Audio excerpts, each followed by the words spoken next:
The concept of death has come up a bit for me recently, and it's interesting the way that our perception of that event evolves as we age. So it would seem to me that for a younger person, the fear of death is paramount. It's the event itself, like what's beyond death and what happens and all this stuff. And unfortunately, I don't know that there's really any advice for that besides it is inevitable, so get used to it. There's nothing but acceptance of that reality. And if you find somebody that this does not apply to, let me know. I want to meet that person.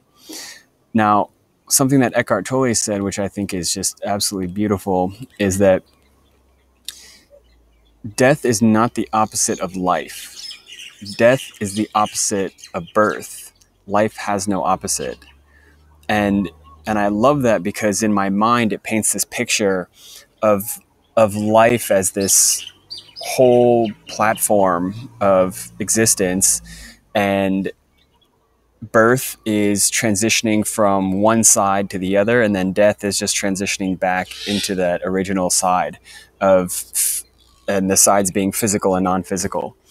So I mean that's my perception of birth and death, is just transitioning between the physical and non-physical, and it's the essential self, what maybe you call the soul, that that goes between those two states.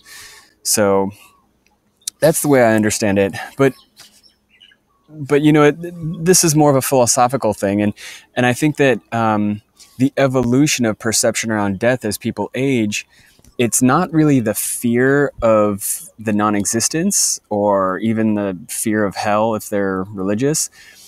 It's the fear of suffering, and I think that the perspective shifts because as people age, the weight of life and the accumulation of pain becomes much more relevant. Like for a child, they don't really have much physical pain. They don't have injuries or arthritis or whatever.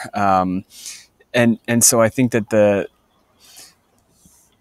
as people age, it's like their bodies hurt. They wake up and they hurt a little bit, and things are just not working as well. And the idea that, oh, this is going to get worse. Shit. I think that's a big part of it. That it's the fear of suffering that really, that's really holding people back from being able to live up until that moment that they have to leave. And for that, I honestly, being young as I am, I don't know really what to say about it. It's just that I'm seeing this with my older friends, and it seems to be a very real issue that they face. And if I am going to give some advice about that, I'd say just to be as healthy as possible so that it's not a slow decline into this oblivion. Eat well, exercise, and then just have all of your cognitive abilities about you, so that when death comes, it's not a drawn out experience. I mean, I don't know if the pain can be avoided, but the suffering can, and I think that that's the big part of it.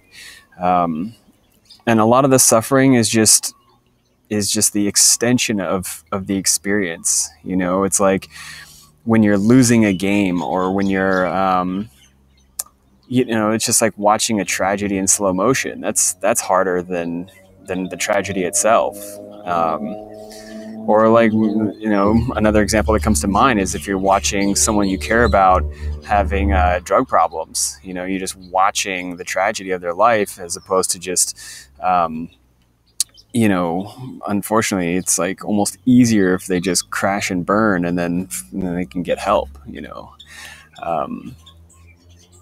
So yeah, it's just an interesting topic, and this is something, if any of the older community would like to chime in on their thoughts, I'd love to hear it.